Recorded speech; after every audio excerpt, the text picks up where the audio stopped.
approaching now. The OLLI audience are Simon's Rock students and Monument Mountain students and staff, so again, thank you. My name is Ellen Poirier, and I'm a member of the OLLI University Day Committee, and I hope you agree that we've put on a great job so far this morning at this event. You can clap, it's okay.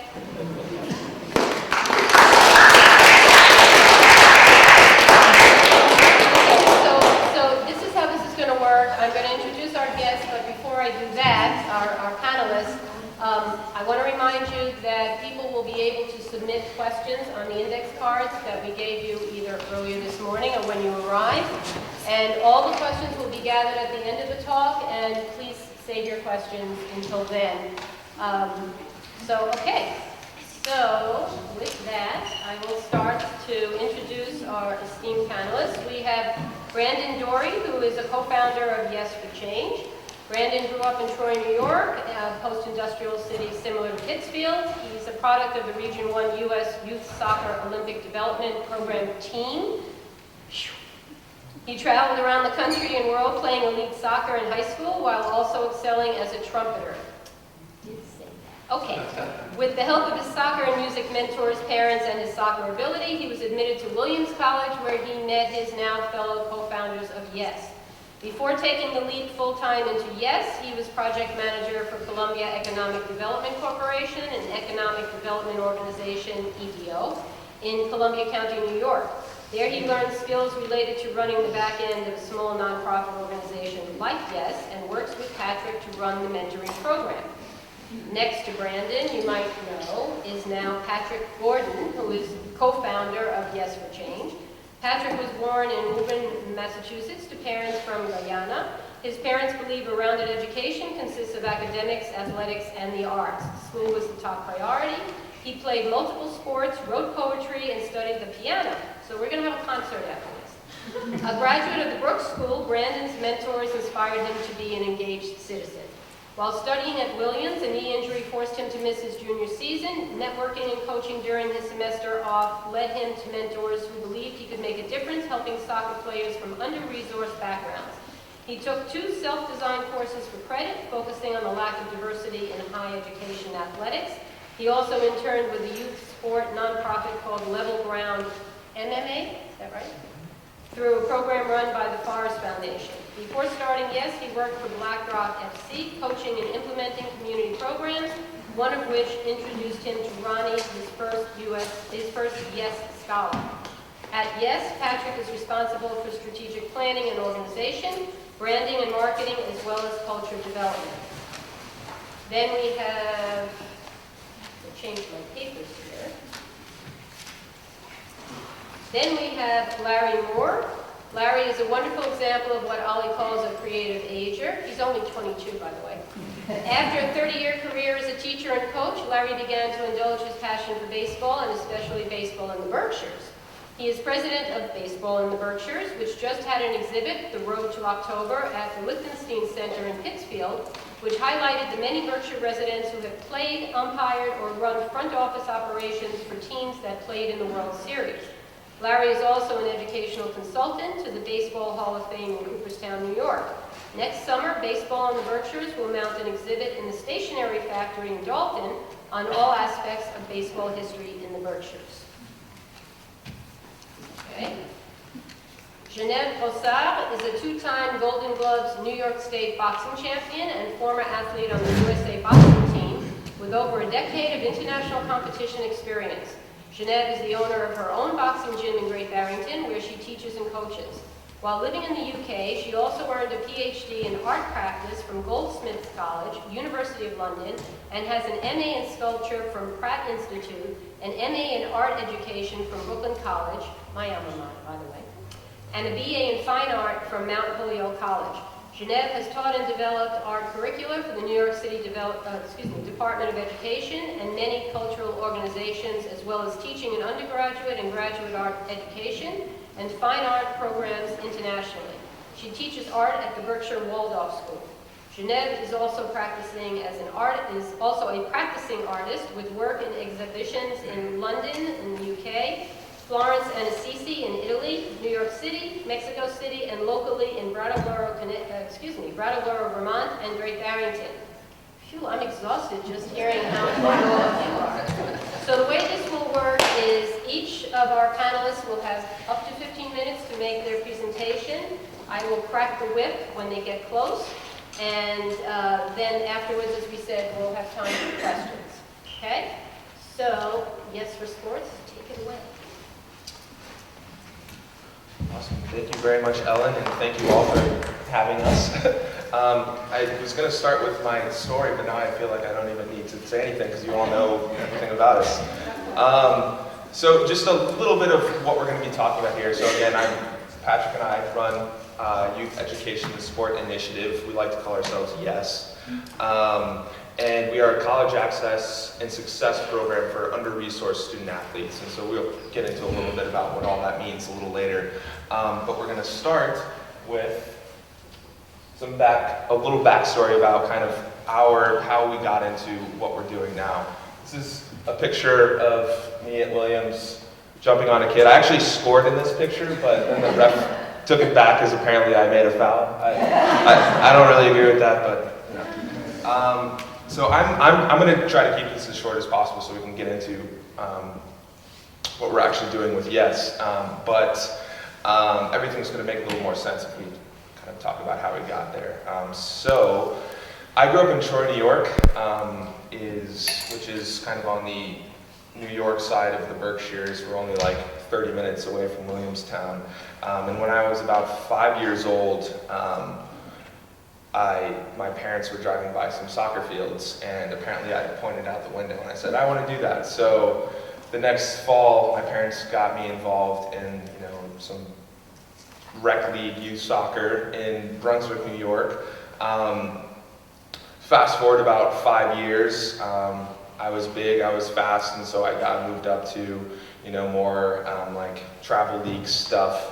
But when I was about probably 9 or 10, my parents, their company went bankrupt. They ran a recording label out of Troy, New York, recording classical music, and it went bankrupt. And we went from basically, living a pretty comfortable lifestyle, didn't really have to worry about money, to almost losing the house, struggling to even some days, have enough food, all of the things that we normally took for granted, it was tough. But one thing my parents realized early on was not being athletes themselves, was the potential for playing sports and what that could do for us later down the line. And so I think this whole, thing that went on with my parents, them losing the business, all that stuff kind of, sparked me to really dig deep into soccer. And so, I developed through the local youth soccer programs, some more elite programs, and I eventually, when I was about 14 or 15, I tried out for this Region 1 Olympic Development Program, which is basically a feeder for the national team at that point. And I made it. And I ended up basically through all of high school traveling the world playing soccer, which was really, really cool. And I realized just soccer was a passion of mine, but I realized, after I, began looking at colleges and stuff that, soccer was the way I was going to get into an elite college. And so after getting looks by many, many schools, I chose Williams because I later realized that it was 30 minutes down the road from my parents' house. I never knew that. I didn't even know what Williams was until I was being recruited by it. And that was just kind of what happened. I had no idea that soccer was a way for me to get into an elite institution. That's just kind of the way the path kind of developed for me. And it wasn't until fast forward 4 years after I basically went through Williams that I realized that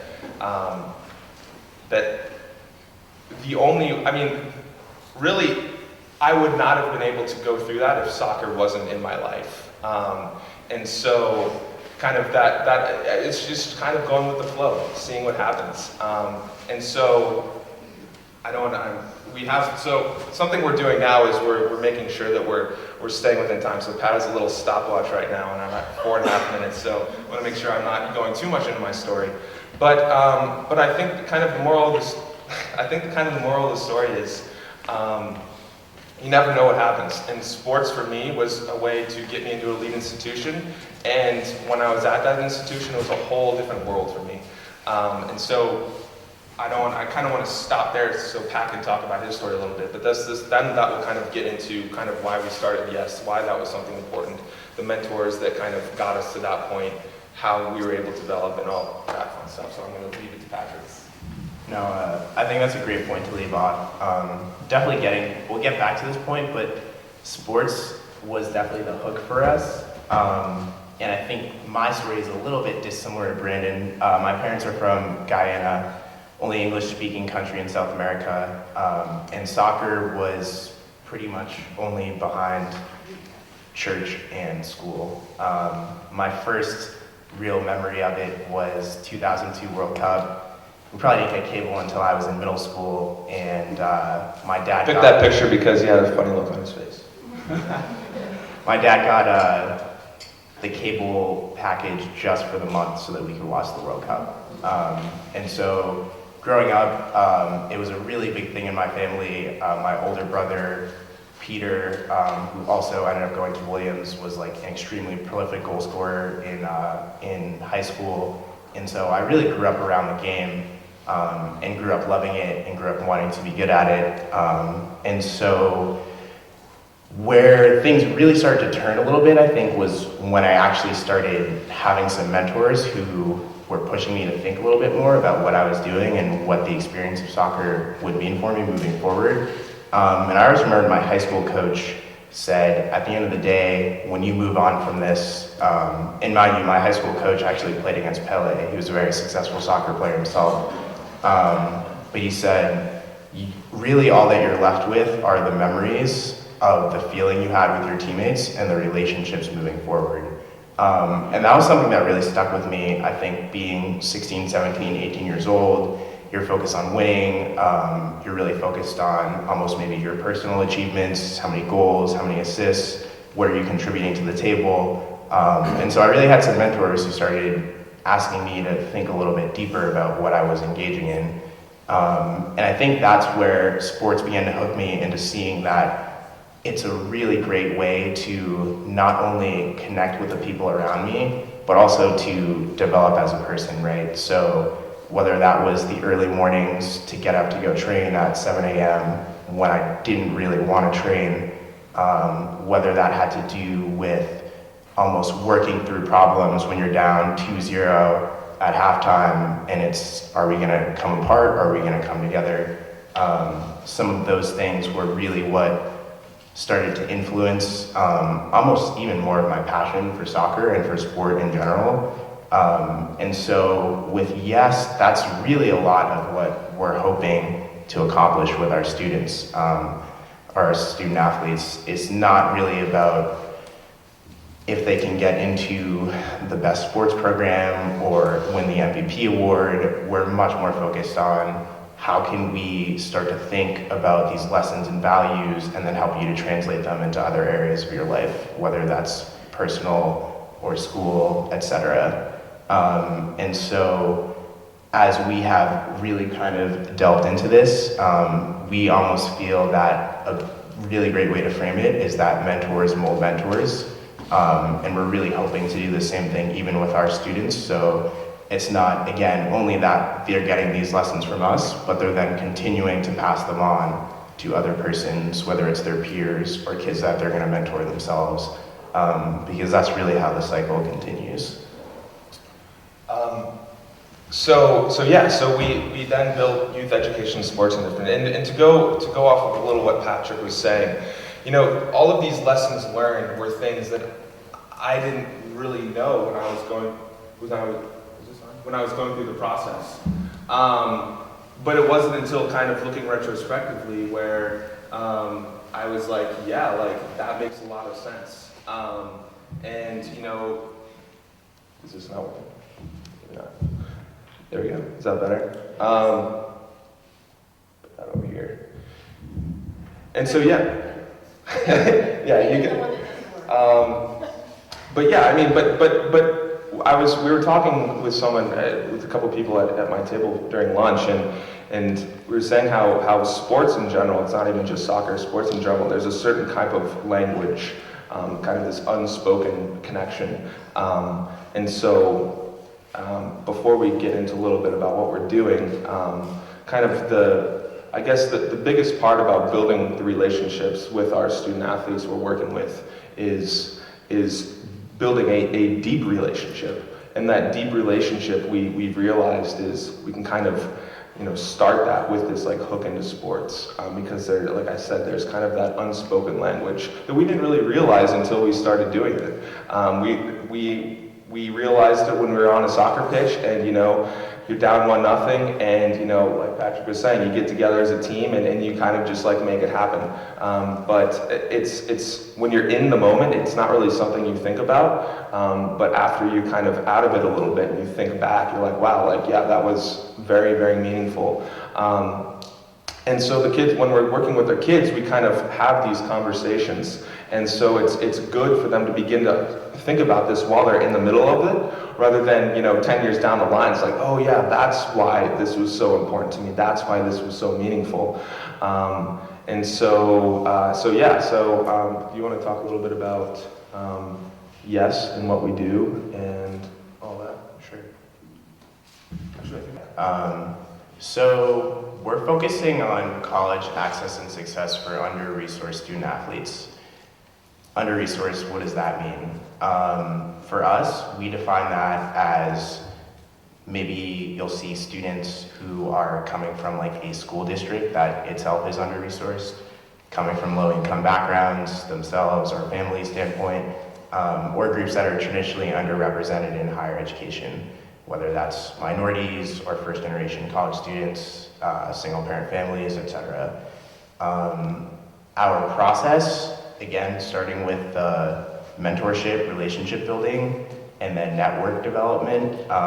That is kind of the other piece of something which we gained through our sport experiences, which was a huge impact in our lives moving forward, and definitely something which we feel like is a super, almost tangible thing that we can give to our kids. Like if there's one thing that they could have coming forward from our program, it's having built a network and knowing how to build a network.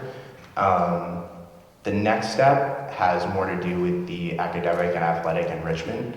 And that's where we're actually able to leverage lots of professional volunteers. So whether those are professional college counselors who work with our students pro bono, or working professionals who will volunteer to maybe do like resume workshopping with our students, mock interviews, or simply talking to them about their path through life, how they got there, how they overcame challenges themselves, etc. And really the main or key outcome for us is that our students have built a support network that allows them to overcome challenges and achieve their dreams. And that's the one thing which we have always been super thankful for throughout this whole experience. High school, college, now into starting our own business. We've had that support network when things have gone wrong or hit the fan, as they inevitably do in life. Yeah. So we want to pick a couple themes that normally aren't talked about too much within the sport world and kind of how they translate to real life. And like Patrick was saying, he's talking a little bit about the support system. But another one is actually organizational skills and time management. Something that we learned is we actually got the best grades and finished our homework on time the most actually in season during our college career. And it was something that we didn't really understand, again, until afterwards, and we can look back. But it's because there was like a structure. And a lot of things, you learn while playing soccer is, building communication building, communication line with like the coach and the captains, and all that stuff, and how important that is. And so, again, how we translate this to real life is when we're working with our kids, our scholars, is, the importance of, approaching a teacher, when you're struggling in a class, communicating with them, making study groups and stuff like that when you're struggling on something. All these things, there's so many, cool ways you can kind of translate, athletics to, and it's not just soccer, athletics in general, to the real world. And time management plays into that too. If you have, a soccer practice or something like that, that's at a specific time every day. And so you need to schedule your day around, what's going on with that. I think some issues we're finding is that, when you don't have that structured time, it's kind of up to you to, I guess, put your day together. And, for most people, it's probably going to be, sitting watching Netflix from, 4 p.m. to 8 p.m. until you need to do work, and then boom, you're probably don't want to do it. So all that structure is very important. Mentorship. How much more time do we have? 5. That's fine. Okay. The mentorship piece. This is something which I think definitely is almost on a case-by-case basis, and it's hard to find a way maybe of really defining it, but I think where we start with our students is just by telling them really our stories and our stake in it, and I think frankly going to a school like Williams was interesting for both of us because all of a sudden you're almost thrust into this world and you're around so many different people from so many different places, but you still see that where like most of us get pointed is towards Wall Street. That's where most of my friends work. And so I think we almost were going through our own thought processes and really connected around senior year of trying to do something more than that. And frankly, I think we both feel that for all of us who have had those elite educations, we have a responsibility to do something more than just make a lot of money for ourselves. And there has to be a way that we can try and bridge gaps where we see them. And I think for us, we felt super strongly about helping more student athletes like ourselves, because to a point, we got a little bit lucky. I always say that it takes a little bit of luck to win a championship. And so there are definitely some things that just went right for us that aren't necessarily going to happen for other student athletes. And so when we were at Williams, I think I said senior year, I was like, we never really go to Pittsfield unless we need anything. And kind of feeling like we're just coming through Berkshire County and like sucking everything out of it and then leaving and never really coming back. And so that was the first thing that really led us to start even exploring a little bit more about how we could plug into what's going on within a place where we feel personally attached to because we've had such a positive experience within Berkshire County. And so we start almost all of our chats with our kids around that and just telling them a little bit of our backstory. And then from there, I think it's just about showing that you're consistent, right? And that this isn't just another thing that you want to do, but this is a true passion. And I would say I don't really know when, but there was almost like a tipping point where we could almost just like feel how much closer we were and connected with our students. And that has been really cool because they're super, super great kids themselves, and I think they're going to go on to do some really amazing things in life, and it's definitely a source of energy for us to get to work with them on a daily basis, and definitely empowers us to continue to push through some of the things we have to deal with on the business and everyday level. So that's been really cool, honestly. I don't think that's something which we were expecting to happen coming into it, but we definitely feel like we're getting a lot out of the program, hopefully as much as they feel like they're getting out of the program. I don't know if you want to just kind of wrap up. I mean, that is really kind of the long and short of it. Everything else from there is just continuing to stay with them, helping them solve problems, etc. I just want to Yeah. go back to what I was saying. And if you want to check out more what we're doing, definitely look at our website. We're actually starting a YouTube channel too in 2020, so stay tuned for that because that's going to kind of showcase what we're doing with our scholars. And kind of, we're going to have another piece of that as well. But yeah, so I mean, if you want to look up what we're doing, check that out. Otherwise, thank you very much, and Thank you, guys. on to Larry.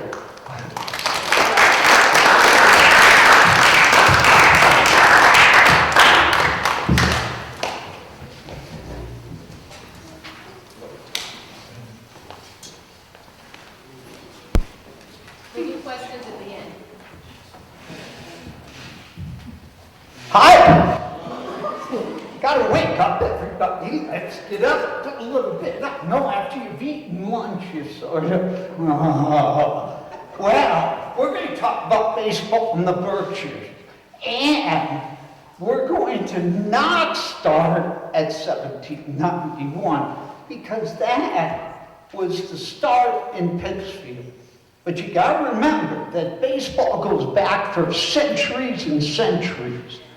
That you will see in Egypt hieroglyphics with a gentleman with a stick and a ball. So if we go to 1791, hold up just a second so they can, don't start the clock yet, Ellen. Okay, baseball in the Berkshires.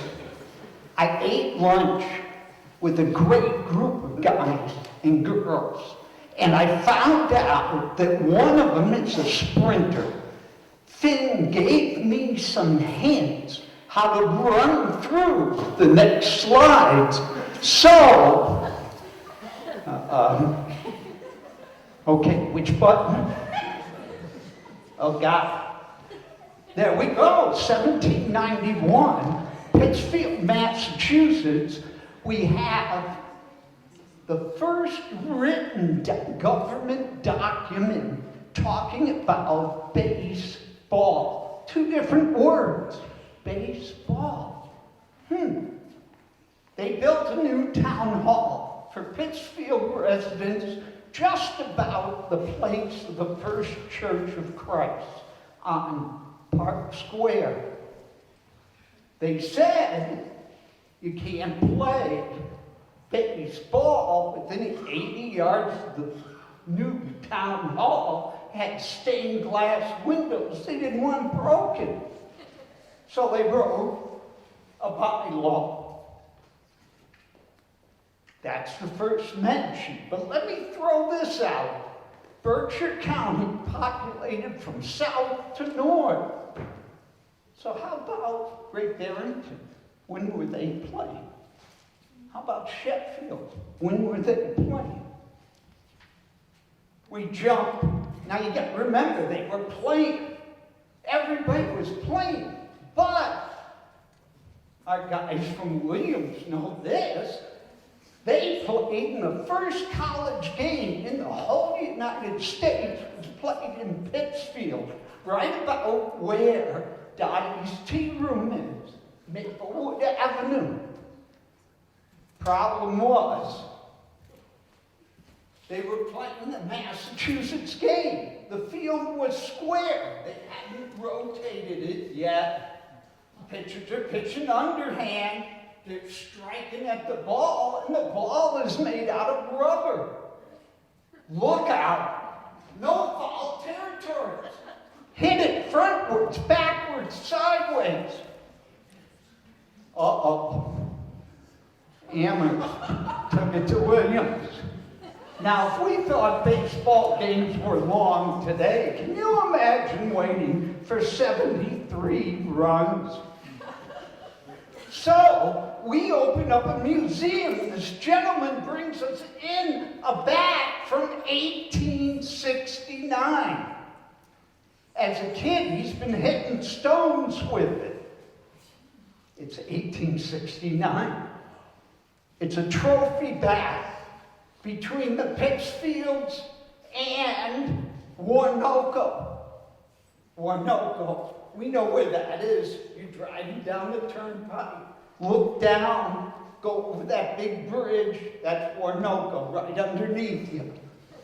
So this gentleman, Mr. Pierce, was awarded this bat. This bat is now located at the Baseball Hall of Fame in Cooperstown.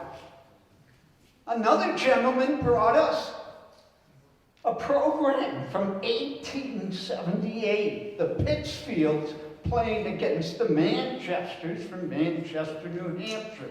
Uh-oh, here we go back to Egypt. Well, why? Mr. Spalding, in the late 1800s, ran a trip around the world. Imagine going around the world in the 1800s. Oh my God. There was a person, Bob Pettit, not the basketball player, from Williamstown, played professional baseball, that went on this trip with Mr. Spalding. Then we have this guy from Buffalo. This is Frank Grant, 1800s. One of the first black professional baseball players.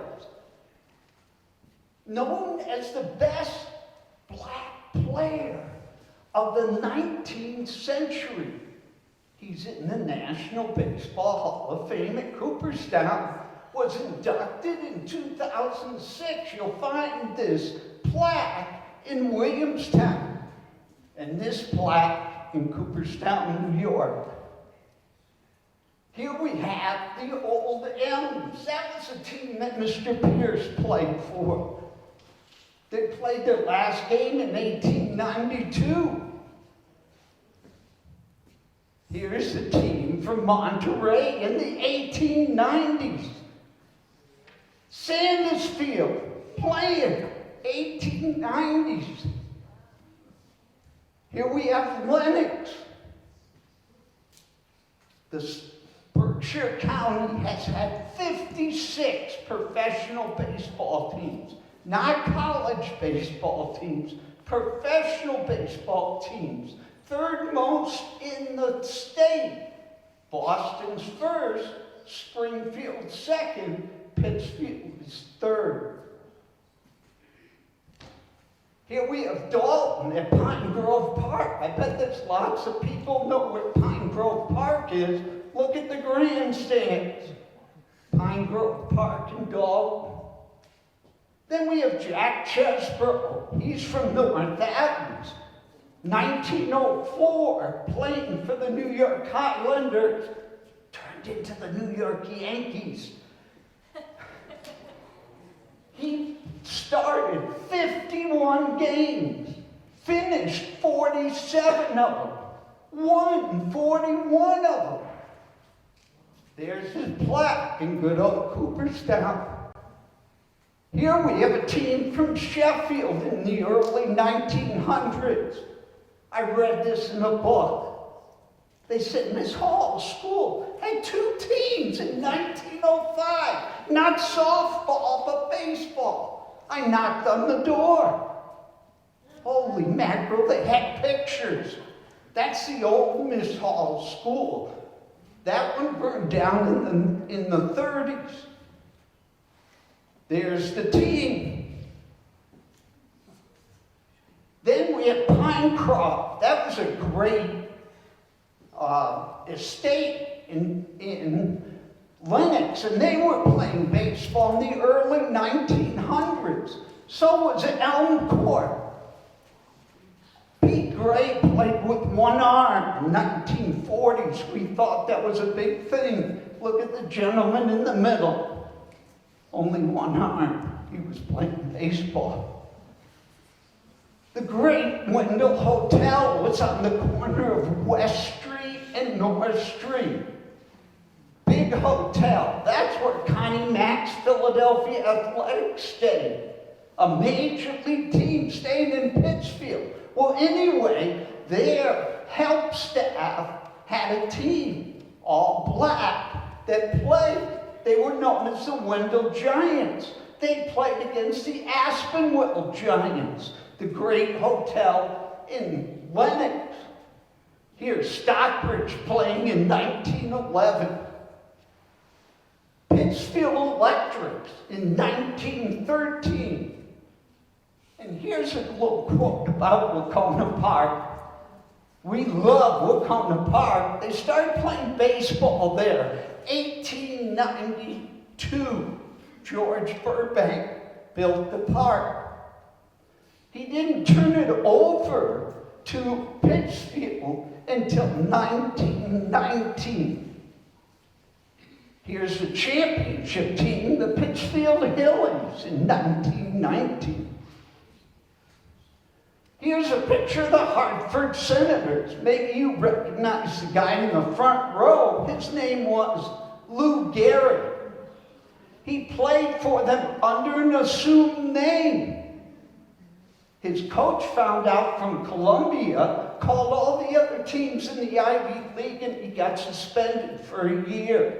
Couldn't play baseball. But you know, changing your name, there are a lot of guys in Berkshire County who changed their name so they could play for all different teams. They got to the game via the old trolley. In the 30s, Pittsfield High School trade school had a girls' baseball team.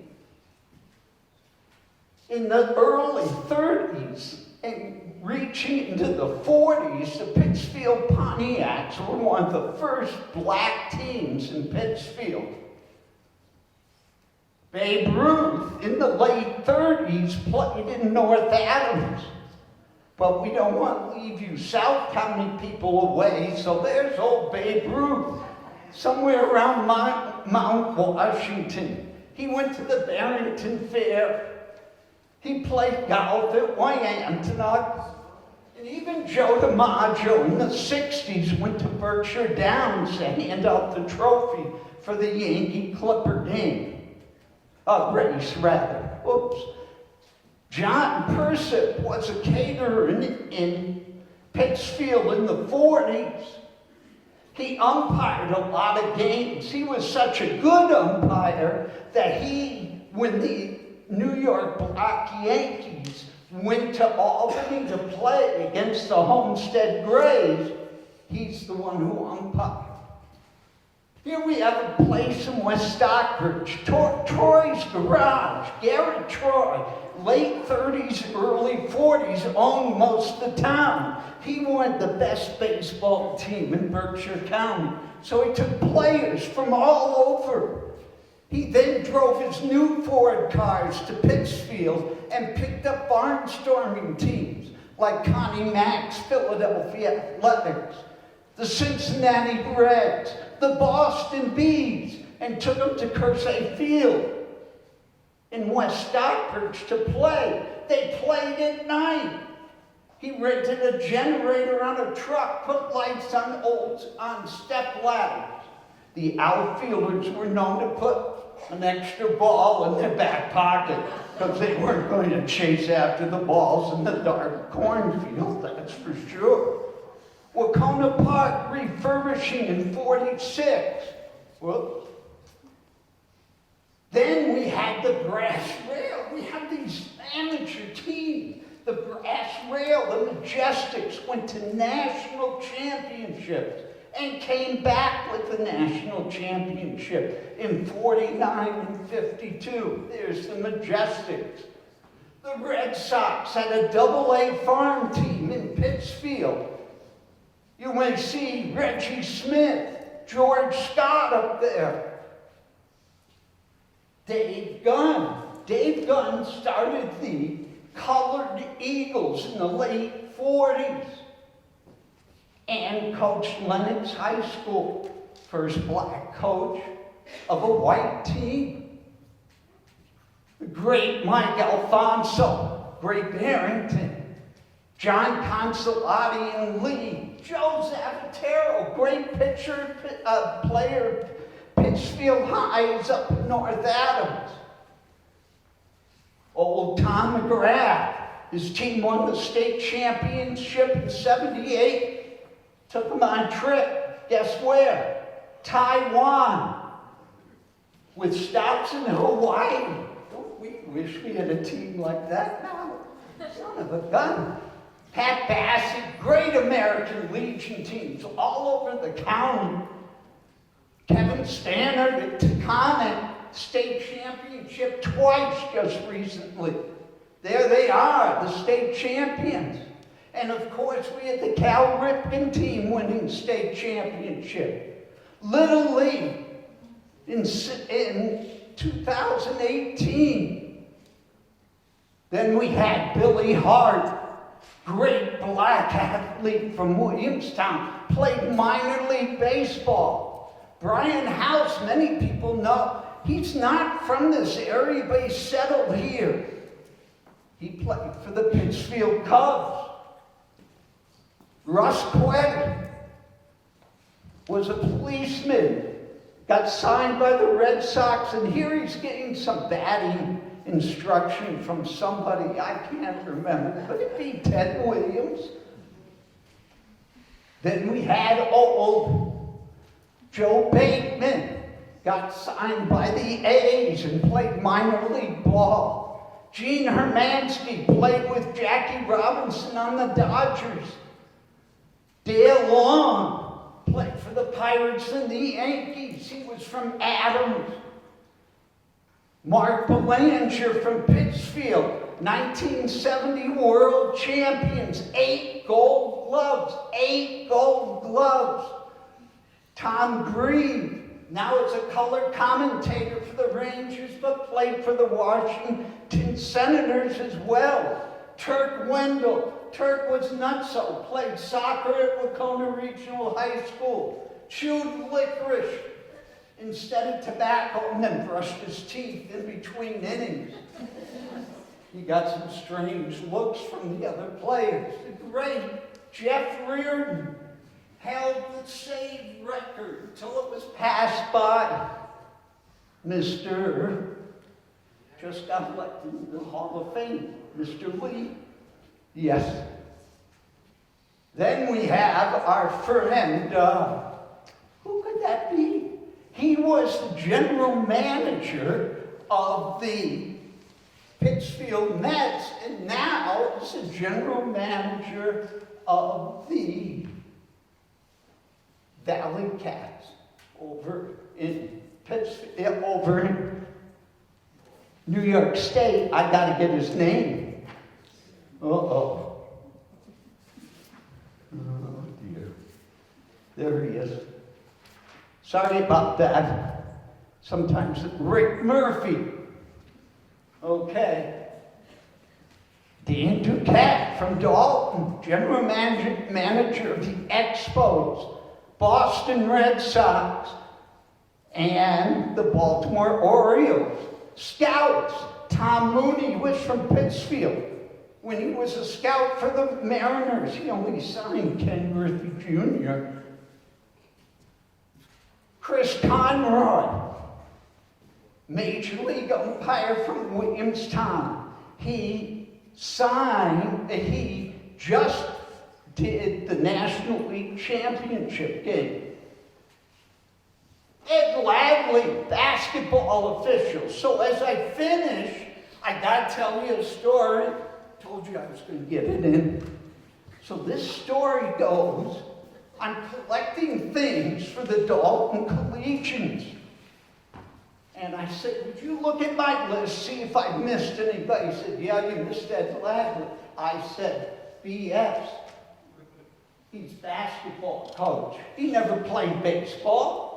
Said, call him. I called Ed Ladley, and Ed said, yeah, in 1978, I was playing baseball, just graduated from St. Peter's Prep in Staten Island, New York. The scout for the Dodgers came to my house, took me to Ebbetsfield to practice with all these other high school seniors, with the idea at the end of the summer, the best players would get contracts. He said the end of the summer came, the night before, I'm working in the kitchen, I cut my pitching thumb. No contract, full boat, Niagara University, baseball, basketball, getting ready to graduate. He's being chased by the Orioles and the Pirates. Goes into the armed services. Says, but come to my house, Larry. I have something you might want, something you could use. 1957 Dodger home uniform.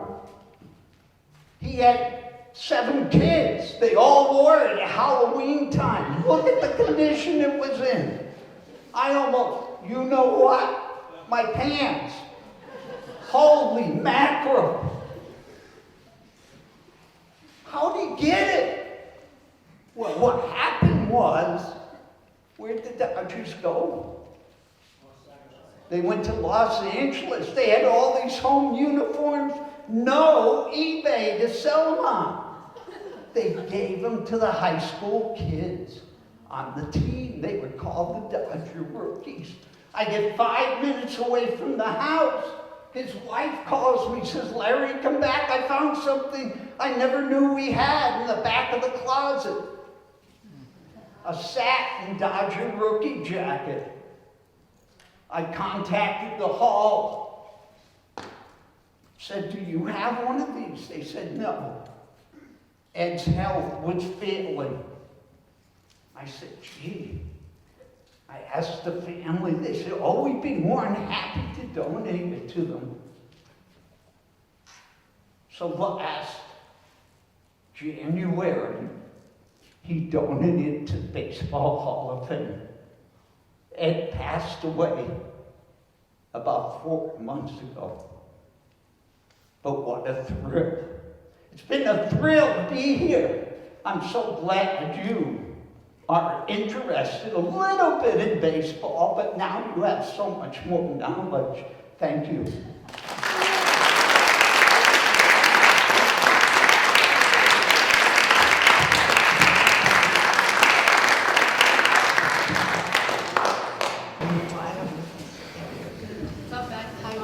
I know. Can you hear me? This works. Hi. So I started boxing in Brooklyn when I was about 21 years old. I started at Gleason's Gym, which you may have heard of. It's a very famous gym. It's the oldest gym in the country, kind of continually running gym. All kinds of champions trained out of there. And I walked in when I was about 21, and that's late for an athlete, one would think, to start a sport. However, at the time, it's fairly common for women to start around then because there really wasn't much of, there wasn't much space for women in the sport up until then. So this is a centuries-old sport, but women really weren't a part of it until the 90s or so. In fact, women weren't allowed in the Golden Gloves until 1994. And I started competing about 5 years later after that. So when I was there were only a handful of us in the gym. But I didn't know any of that. Like, that wasn't in any way part of what made me want to start boxing. And actually hearing Patrick and Brandon describe the benefits of sports has helped me articulate just in this moment what I was really looking for, which was, or what I needed. I don't know if I was specifically looking for it. Support and an organization of life that had like a purpose that was somehow beyond just, working and social stuff and family, something else. And so I started, and with that, as I began, the joy of mastering something is what kept me going forward. And I started sparring and competing, and as Ellen said, I competed in the Golden Gloves, and after that I started advancing and competing nationwide, and I joined the U.S. team and boxing was a priority in my life for a long time. I even wrote my PhD thesis about the female boxer and how she or we are represented in visual culture. I've made art about it.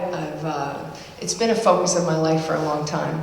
And, you know, I was planning to have a PowerPoint that would show, you know, pictures of my artwork and photos of me boxing or my boxing career. And this might be an excuse, but I didn't really want to do it. There's something, I was resisting it, and it went beyond just usual procrastination and being too busy to put it together.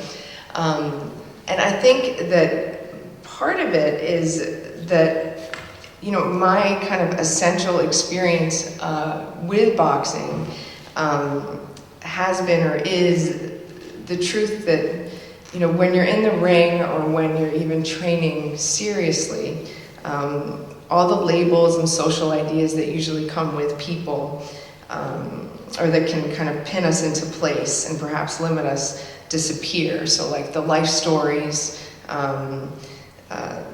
money, gender, skin color, etc. All of these things kind of fall away in the embodied moment of actually boxing or playing a sport.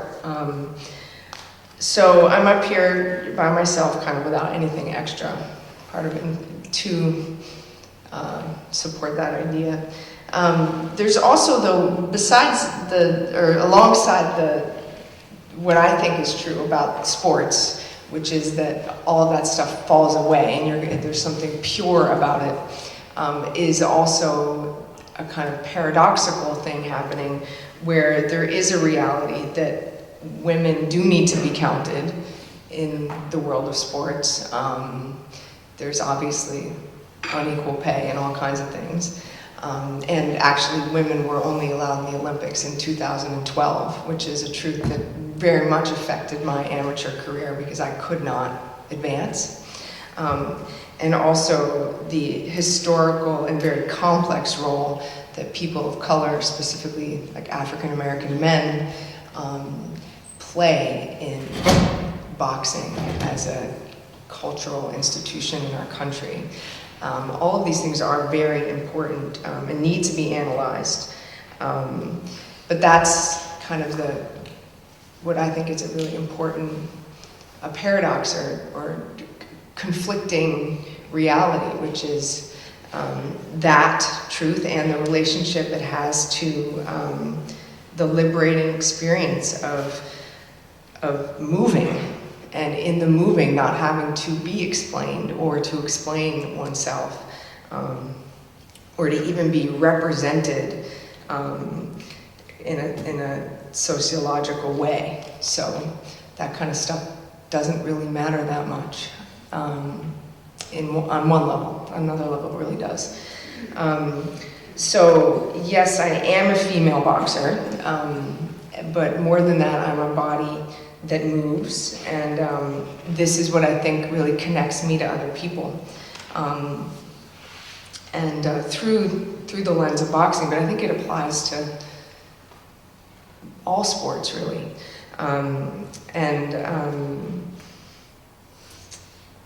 it's also an important part of why I opened a gym here in the Berkshires. It's sort of as a way to give people a space to transcend their story and their challenges through movement and the unifying experience of boxing for me. And in some ways, I think it's absolutely my responsibility to present that, because I'm in a very privileged position now where I can do that, where I succeeded. I don't have anything to prove in sports now, but I do have a lot to give.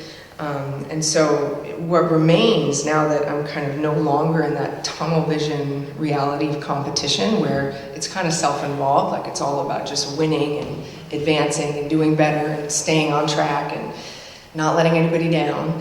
Now that that's opened up, what remains, and Patrick actually mentioned this too, more than mentioned, is that the connections that I made with other people, and perhaps unexpectedly how much care is involved in the sport of boxing. I mean, think of it as like very violent and brutal, and that's true. But most of what goes on is not actually those, 12 minutes in the ring where you're fighting. It's all the training and it's all the care that people are taking, especially, of course, my trainers and teammates, physical care and just all kinds of support. So that's what I wanted to provide now that this is my home, now that I'm really settling into being here in this place in the Berkshires. I went to school actually at Buxton, which is in Williamstown. So there's the roots here, sort of to somehow create a space that I saw as not being here.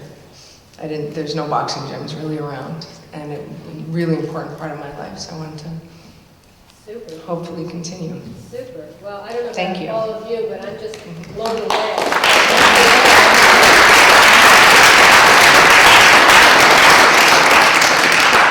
So in the next couple of minutes, I've asked the panelists to write questions that they would like to ask each other, while Kate and Philip and John will be collecting questions from those of you in the audience. Hopefully you had a chance to write some. So, why don't we go in order? Brandon, ask whoever you want. Genevieve, is that? Geneve. Geneve, okay. Yes. You mentioned that kind of everything stops when you're in the ring. I mean, that's something that we always talk about on the soccer field. Like, you get out there and it's just like a different sort of mindset. Later I learned that's mindfulness. But is that something that's kind of you use off the court or out of the ring in your sport? Or is that something that only happens, I guess, when you're, boxing? I think It's kind of a deep question. it really, for me, only really happens, not necessarily just with boxing, but with like full movement, like where I'm, like running or skiing or just being 100% what I'm doing, not just like walking down the street, but the point of what I'm doing is moving. Yes. And that's when or playing soccer, which I play not well. That's when it's not. I think it's like a kind of conversation happens, but it's not language based. It's more like just reflexes and physical, and that's when I find it, and I don't really find it anywhere else. Yeah. Thanks. Yeah. Geneve, again, a question for you. Out of curiosity, why Gleason's at 21? Like, was there something that pushed you, or like a catalyst, or why did you just, step across the gym at that moment in time in your life? I'd come back to New York and to Brooklyn after being, in college and all kinds of stuff as a teenager. And I was working full-time as a public school teacher. It wasn't like a big revelation. It was a friend saying, let's go try this because I think it's a good workout. And then once I started, it just it was gradual. It just kind of kept, the momentum kept me going forward. I don't have like a specific reason why, although looking back, I do see that it was, obviously a really big step for me, and also not normal. I don't think I knew that it wasn't normal. It just was what I was going to do. So, kind of an answer. Yeah. Larry, if you have a question, you What was the biggest obstacle? Career. It was that it was definitely being a female in the sport, which is that we didn't have the same funding. Even now, they've only now started televising women's sports.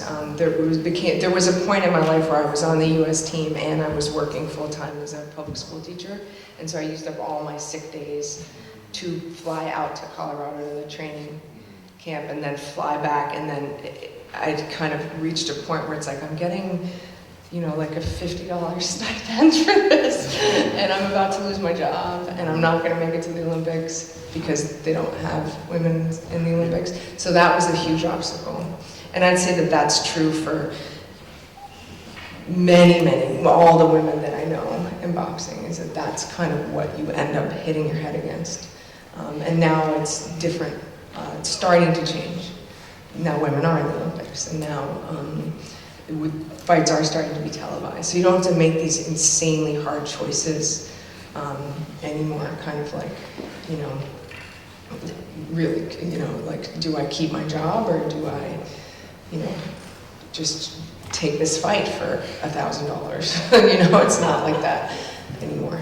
So that was the biggest obstacle. So Geneve, do you have a question for any of these gentlemen? I do.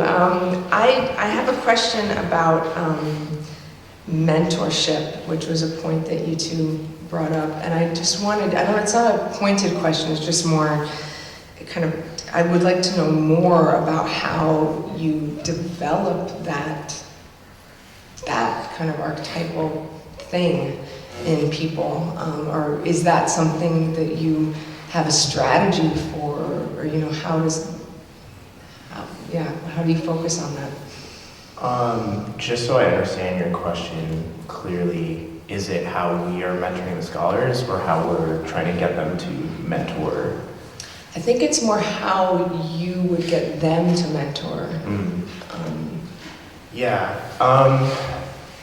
This is actually something which our data consultants are working with us to try and do a better job of almost like cataloging and having some steps, I guess, or certain parts of our process. But I would say to a point when we are talking with kids, and it's kind of funny, with some of the, I guess, research we do also, we're looking at like psychology and almost educational development. So sometimes I'm looking at articles that psychologists are writing about like parenting, and like one thing which is important is that the kids or the mentees who are watching you, they're gonna pick up on like what you do more than what you say. Mm-hmm. So to a point, it's almost living it as opposed to just telling them to do it. And I mean, you can never really force necessarily a kid to mentor. I mean, one element of our program is that our college scholars, when they come back from the summer, we'll have some sessions where they're sitting down with our high school scholars talking about their experience and almost paying that forward a little bit. But you're really hoping that because of what you're doing and these things you're talking about, that begins to happen organically. Mm-hmm. Because that's when you know it's real as opposed to something that's perceived. Just very quickly, I mean, the reason why we did this is because we had mentors in our life who kind of got us to where we were. And so we saw the value in that. And so hopefully by basically giving back and doing that, helping that with the kids we're working with now, will inspire them to continue with, mentoring. And we're already actually seeing it. I mean, we have one scholar who's basically recruited like 80% of the scholars that we're already working with. Wow. Because he sees the value in this, and he knows he has a relationship with these other students, and he's like, yeah, like, be a part of this with me because I want to help you, and I really think this is something valuable. So. Great. I have a question actually for Larry. Actually, I have two questions, both the same topic for Larry. People here want to know why you omitted Jim Bowden. Jim Bowden, sorry. Jim. Oh, I didn't. Okay, I didn't tell you this. Let me tell you. Can you turn There's the mic? 153. There's 153 minor league players born or brought up in Pittsfield. I mean Berkshire County. 153. How long is our summer? 3 months if we're lucky, right? It's beautiful, I know it is, I live here, but there are 38 major leaguers. I didn't leave out Jim Bouton on purpose. Jim Bouton was a great author. He wasn't here for his playing days, but he retired Egremont, then into Great Barrington. But, you know, he broke a barrier of writing a book about things you weren't supposed to write a book about. But very important. I apologize. He was up in our, if you had come to our exhibit up in Pittsfield, you would have seen an exhibit on Jim Bouton. Just teasing. Give it to him, Larry. It's okay with me. Okay, so another question was, these days to get into college sport, both boys and girls have to be scouted. How can families afford the travel teams, training, and clubs required to get to that level? That could be any one of you could answer that. I'll do it real quick from a Hall of Famer. I go to the Hall of Fame, as you know, but I volunteer there for induction weekend, and I do a special event that is with Ozzie Smith and 4 other Hall of Famers like John Schmaltz, a whole bunch of people. Every single one of them, when they talk to the kids, say, don't just play baseball. Don't just play baseball. Don't just play baseball. And you don't have to be on travel teams to be recognized. Play every single sport. Boxer, doesn't matter what it is. It trains your body, different parts. It trains your brain. That's Great. Okay, I can probably... No, go ahead. My answer will probably take a long time. So whoever asked that question, Patrick and I both would love to speak with you after about this, because that's a lot of what we do. Okay. So now I have a question for Geneve. Okay, so I have a question for Geneve. What career paths are open to women boxers other than teaching and coaching? Not much. I mean, that's kind of the, you know, it's such a specific thing to be good at. I mean, I think anything, it depends on the individual and what their kind of gifts or life experience is.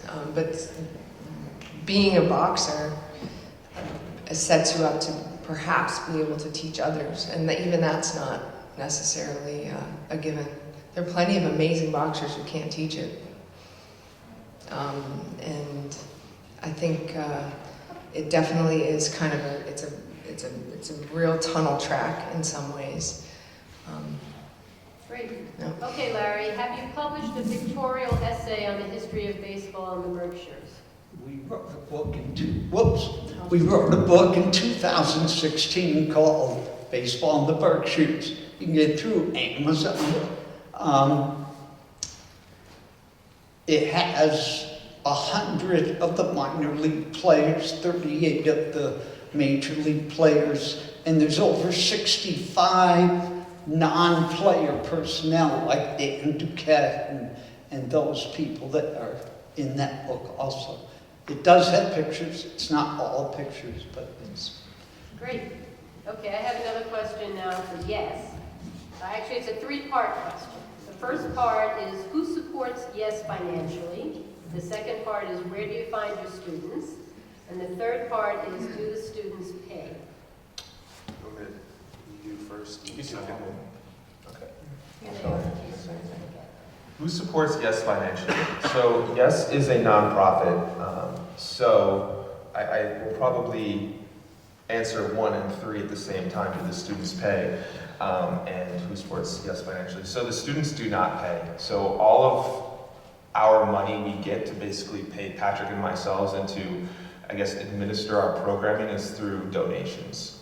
So individual donations, grants, corporate donations, all of that type of thing. Since we've only been around for about 1.5 years, try to be very quick about this. just talking about nonprofits in general. So a lot of how can I say this clearly and concisely? So basically, in the nonprofit world, a 501c3 profit is like a tax-exempt nonprofit, meaning like, and so what that really looks like is a lot of, I guess, bigger donations like grants and stuff like that coming from bigger foundations want to see that you as a nonprofit have that 501c3 status. So early on, it was a little bit difficult for us to get donations just because we didn't have that status. But something we did is we now have a fiscal sponsor that kind of gives us, basically we're able to use their 501c3 to gather donations. So that's been something very helpful for us. We're also in the process of getting our own 501c3, which is also helpful in terms of getting donations. But to answer the question, individual donations, all of you guys could donate. Go to our website, go to our support page, and throw us some money. I mean, that would be very, very helpful. Where do you find your students? I'll let you. And yeah, just to add a little piece of clarity from Brandon's last point, how the process works is that you incorporate within the state as a public charity, and then you apply for federal tax exemption status. So that was something which like a lot of people didn't understand. They were like, oh, you're not a 501c3, so you're not a nonprofit. But that's just not how the process works. Everyone just associates 501c3 with nonprofits because that's what they know. So we are a public charity who is applying for 501c3 status. The really nice thing that the IRS does for nonprofits is that basically anyone who donated to us before we got our 501c3 would then be able to claim it after we have our 501c3. So essentially it's retroactive. Where we get our students from, so like was briefly mentioned in the bio, when I've been working for BlackRock FC, students in community programming at the Boys and Girls Club, and that's where we met Ronnie Brizan, who was the first scholar in our program. I was wearing a Williams shirt. Ronnie came up to me, we started talking a little bit. I told him if he ever needed any help with his college process, let me know. Did not mention to Ronnie that we had this idea for Yes Brewing at the time, and 2 weeks later I'm taking him and our second scholar, Savon, on a college visit up to Williams. And so everything has really grown organically through that first group. They ended up introducing us to Julia, maybe 6 or 7 months later, who was our first female scholar in the program. Then we added Olivia, Arnell, and Emmanuel this summer. Kind of funny also seeing how things work a little bit grassroots. Arnell is Savon's younger sister. They are also cousins with Olivia and Emmanuel. So yeah, I mean, we've actually felt, really strongly about that, seeing that people feel that people who they have a lot of care for, they see us as people who can help. What we'll be doing a little bit more of as we head into 2020 is starting to develop some more relationships with some of the local school districts. But yeah, so far our students have come through referrals into the program. Okay, that's great. We're running out of time. Can I ask one quick question? Sure, one quick question. No one has actually asked the question of Geneve how art and boxing came together, and I'm really curious about that. Because your background is as much about art now as it is about boxing, it sounds like. If anyone was listening to the bio, just saying. I think that it's just, I'm the link, just because those are two things that I do. So, and so thinking about what my experience in this world is what fed my art, and so it just kind of works like that. What they have to do with each other, probably that they're both forms of communication that aren't necessarily language-based, or that connect to the body, your physical reaction to things, and so in that way. But then, more specifically, I was really interested in how, or I am interested in how movement is represented, or how people are represented, and how there's always sort of a disconnect. No one ever feels correctly represented. So, what is that? And so that's I find that to be, That sounds reasonable to me. Yeah. I just want to say what you just said. Yeah, okay. So we've run a little over, but I want to thank all of our panelists. You guys were great. Just Thank you.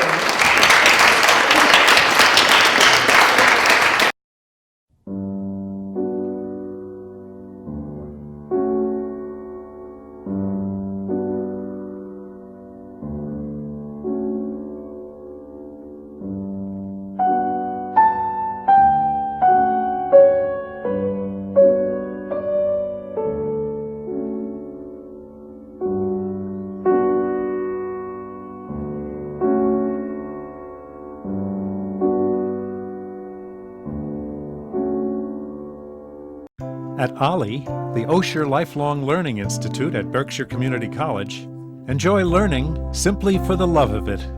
Educational partners Williams College, BCC, Bard College at Simon's Rock, and MCLA provide some of our outstanding faculty.